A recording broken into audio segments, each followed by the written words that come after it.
नमस्कार साथियों, हर हर महादेव। मेरे आज के इस वीडियो में आप सभी का बहुत बहुत स्वागत है। वैशाख मास के शुक्ल पक्ष की त्रयोदशी की ढेरों शुभकामनाएं। वैशाख की 3 अंतिम तिथियां आरंभ हो गई हैं, त्रयोदशी, चतुर्दशी और पूर्णिमा। इन तीनों दिनों में श्रीमद् भागवत गीता के 7वें अध्याय का श्रवण बहुत ही अधिक फलदायी बताया गया है। भागवत आप जितना सुनेंगे इन 3 दिनों में उतना अधिक कल्याण होगा। श्रीमद् भागवत गीता और विष्णु सहस्त्र नाम, यह दोनों आपको आज के दिन और अगले 2-3 दिन अवश्य ही सुनना चाहिए। तो आज के इस वीडियो में हम आपको गीता का 7वां अध्याय श्रवण करवाएंगे। साथ ही विधि बताएंगे कि आपको किस प्रकार से यह अध्याय सुनना है और इसका पुण्य फल आपको किस प्रकार से प्राप्त होगा।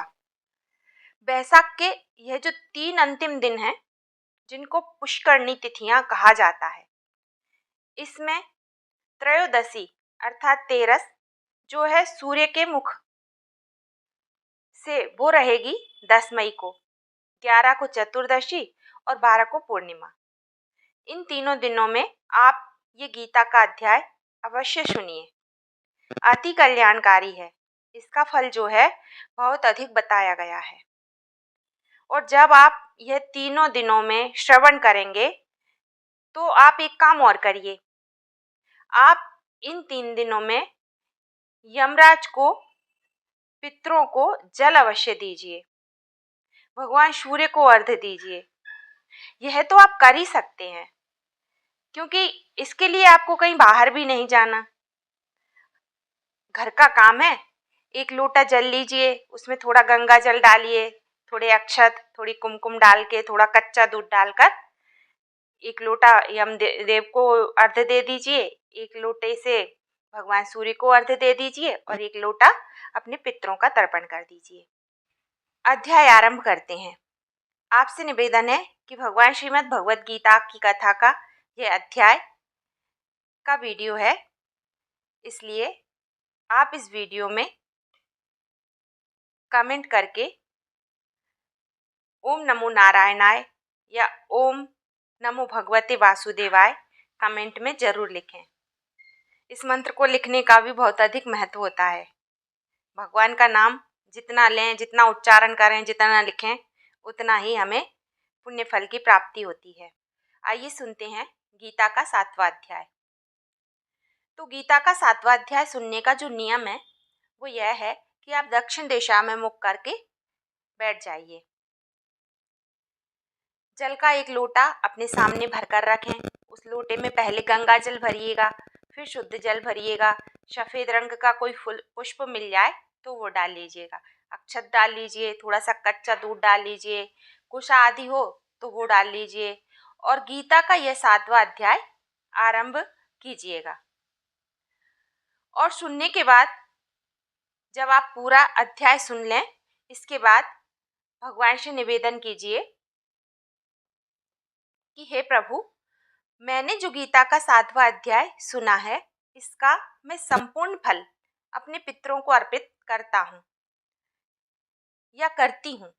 इसका जो पुण्य फल है वह हमारे अमुक पितर को लगे और इससे वो तृप्त हों और उनकी मुक्ति हो। एक तो विधान यह है कि आप यह अपने पितरों को अर्पित कर दें। दूसरा, यदि आप पितरों को अर्पित करना नहीं चाहते हैं तो कोई बात नहीं, फिर आप गीता के 7वें अध्याय का श्रवण करें और इसका जो पुण्य फल प्राप्त होगा वो आपके ही खाते में लिखा जाएगा। इसलिए गीता के 7वें अध्याय का श्रवण आप जरूर करें। 7वें अध्याय का पुण्य जो पितरों को दिया जाता है, इसका कारण यह है कि आपके जीवन में या आपके घर में बरकत का जो सबसे बड़ा कारण होता है या परेशानियों का जो कारण होता है वह पितृ होते हैं, पितृ दोष होता है। इसीलिए और जब गीता के 7वें अध्याय का पुण्य आप उनको अर्पित करते हैं, यानी पितरों को अर्पित करते हैं, उनका तर्पण करते हैं, तो उससे वह अति प्रसन्न होते हैं और आपकी कुंडली का, आपके घर का जो पितृदोष होता है वो समाप्त हो जाता है। आपके जीवन में बरकत आती है। पितरों की प्रसन्नता से ही आपका घर चलता है, घर में रौनक रहती है, खुशियाँ आती हैं। तो आप यह एक लोटा जल इस प्रकार भगवान से निवेदन करने के बाद दक्षिण की ओर मुख करके अपने पितरों को अर्पित कर दीजिए। पितरों को स्मरण करके उनसे निवेदन कीजिए कि आप इस जल को ग्रहण करें और यह जल अर्घ के रूप में उनको दे दीजिए। यह विधि रहेगी इसकी। आइए अब हम गीता का 7वां अध्याय आरंभ करते हैं। इसके बाद आप विष्णु सहस्त्रनाम भी हमारे इसी चैनल पर सुन सकते हैं। इसका वीडियो मैंने अपलोड किया हुआ है। अथ श्रीमद् भागवत गीता सप्तमो अध्याय प्रारंभ। विष्णु भगवान की जय। श्री कृष्ण भगवान की जय। भगवान उवाच। श्री भगवान बोले, हे पार्थ, अनन्य प्रेम से मुझ में आसक्त चित्त तथा अनन्य भाव से मेरे परायण होकर योग में लगा हुआ तू जिस प्रकार से संपूर्ण विभूति, बल, ऐश्वर्य आदि गुणों से युक्त सबके आत्मरूप मुझको संशय रहित जानेगा, उसको सुन। मैं तेरे लिए इस विज्ञान सहित तत्व को संपूर्णतया कहूँगा, जिसको जानकर संसार में फिर और कुछ भी जानने योग्य शेष नहीं रह जाता। हजारों मनुष्यों में कोई एक मेरे प्रति श्रद्धा रखता है और मेरी प्राप्ति के लिए यत्न करता है, और उन यत्न करने वाले योगियों में भी कोई एक मेरे परायण होकर मुझको तत्व से अर्थात यथार्थ रूप से जान पाता है। पृथ्वी, जल, अग्नि, वायु, आकाश, मन, बुद्धि, अहंकार भी इस प्रकार यह 8 प्रकार से विभाजित मेरी प्रकृति है। यह 8 प्रकार के भेदों वाली तो अपरा अर्थात मेरी जड़ प्रकृति है। और हे महाबाहु, इससे दूसरी को जिससे यह संपूर्ण जगत धारण किया जाता है, मेरी जीव रूपा परा अर्थात चेतन प्रकृति जान। हे अर्जुन, तू ऐसा समझ कि संपूर्ण भूत इन दोनों प्रकृतियों से ही उत्पन्न होने वाले हैं, और मैं संपूर्ण जगत का प्रभव तथा प्रलय हूँ, अर्थात संपूर्ण जगत का मूल कारण हूँ। हे धनंजय, मुझसे भिन्न दूसरा कोई भी परम कारण नहीं है। यह संपूर्ण जगत सूत्र में सूत्र के मणियों के सदृश मुझ में ही गूथा हुआ है। हे अर्जुन, मैं जल में रस हूँ, चंद्रमा में सूर्य में प्रकाश हूँ, संपूर्ण वेदों में ओमकार हूँ, आकाश में शब्द और पुरुषों में पुरुषत्व हूँ। मैं पृथ्वी में पवित्र गंध और अग्नि में तेज हूँ तथा संपूर्ण भूतों में उनका जीवन हूँ और तपस्वियों में तप हूँ। हे अर्जुन, तू संपूर्ण भूतों का सनातन बीज मुझको ही जान। मैं बुद्धिमानों की बुद्धि और तेजस्वियों का तेज हूँ। हे भरत श्रेष्ठ, मैं बलवानों का आसक्ति और कामनाओं से रहित बल अर्थात सामर्थ्य हूँ, और सब भूतों में धर्म के अनुकूल अर्थात शास्त्र के अनुकूल काम और जो सतोगुण से उत्पन्न होने वाले भाव हैं और जो रजोगुण से तथा तमोगुण से होने वाले भाव हैं, उन सबको तू मुझसे ही जान। ऐसा जान, परंतु वास्तव में उनमें मैं और वे मुझ में नहीं है। गुणों के कार्य रूप सात्विक, राजस और तामस, इन 3 प्रकार के भावों से यह सारा संसार प्राणी समुदाय मोहित हो रहा है। इसीलिए इन तीनों गुणों से परे मुझ अविनाशी को नहीं जानता, क्योंकि यह अलौकिक अर्थात अति अद्भुत त्रिगुणमय मेरी माया बड़ी दुस्तर है। परंतु जो पुरुष केवल मुझको ही निरंतर भजते हैं, वे इस माया को उल्लंघन कर जाते हैं, अर्थात संसार से तर जाते हैं, पार हो जाते हैं। माया के द्वारा जिनका ज्ञान हरा जा चुका है, ऐसे आसुर स्वभाव को धारण किए हुए मनुष्यों में नीच दूषित कर्म करने वाले मूढ़ मुझको नहीं भजते हैं। भरतवंशियों में श्रेष्ठ अर्जुन, उत्तम कर्म करने वाले अर्थार्थी और जिज्ञासु और ज्ञानी, ऐसे 4 प्रकार के भक्तजन मुझको भजते हैं।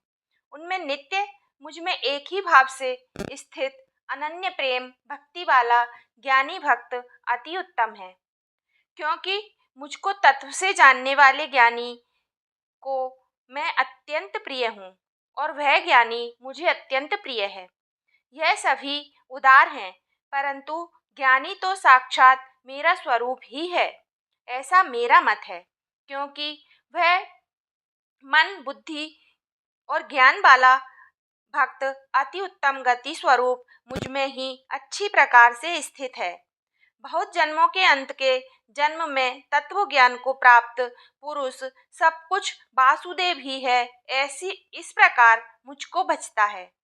वह महात्मा अत्यंत दुर्लभ है।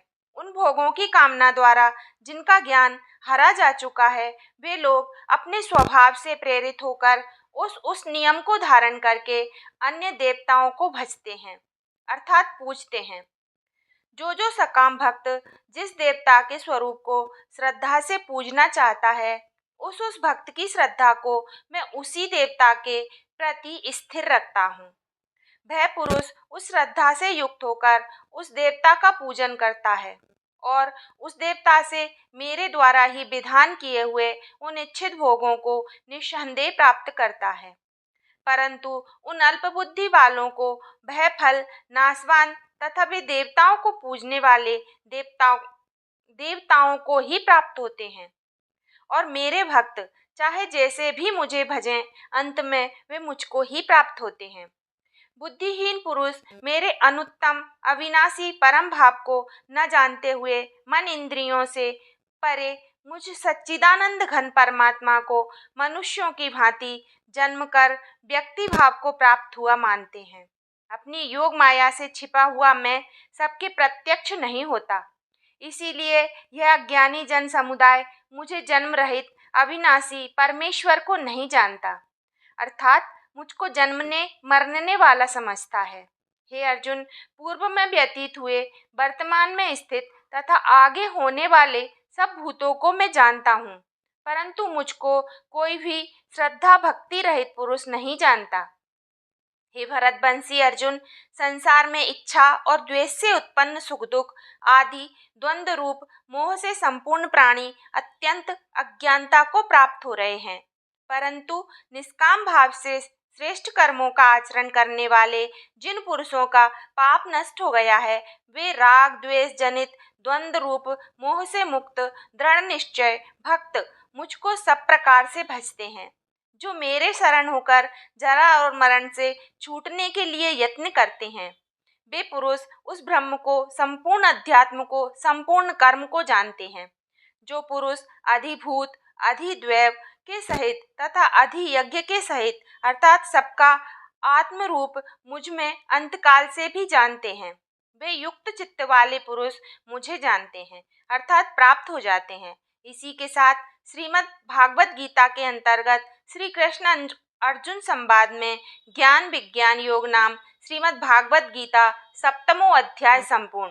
अब आपको भगवान से प्रार्थना करनी है कि हे परमपिता परमेश्वर, हे जगत के आधार, आज हमने जो यह 7वां अध्याय सुना है, इससे जो पुण्य प्राप्त हुआ है, हम अपना यह सारा पुण्य अपने पितरों को, जिस भी किसी पितृ की तृप्ति के लिए आप कर रहे हैं या संपूर्ण पितरों को अर्पित करना चाहते हैं, तो वह बोलिए, उनका नाम बोलिए, उनके साथ अपना रिश्ता बोलिए कि अमुक पितृ को अपना इस अध्याय को सुनने का संपूर्ण फल मैं उन्हें अर्पित करता हूँ। इस प्रकार से संकल्प करके आप तर्पण करें।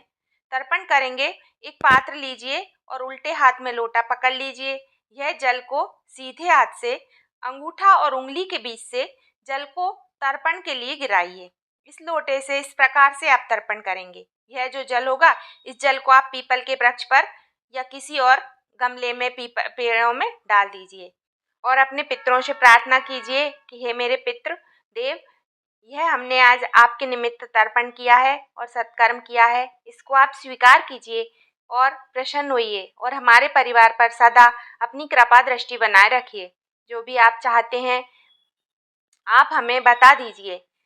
आपके पितृ प्रसन्न होंगे और पितृ प्रसन्न होंगे तो आपके जीवन में भी प्रसन्नता ही प्रसन्नता आएगी। आपको अमावस्या के दिन भी यह गीता का 7वां अध्याय अवश्य सुनना चाहिए और यदि प्रतिदिन सुनते हैं तो उसका तो कोई मुकाबला ही नहीं हो सकता। भगवान श्री कृष्ण सब पर अपनी कृपा बनाए रखें। वीडियो यदि थोड़ा भी अच्छा लगा हो तो एक बार लाइक अवश्य कीजिए और ऐसे ही अन्य वीडियो देखने के लिए मेरे इस चैनल को सब्सक्राइब जरूर कर लीजिए। हर हर महादेव।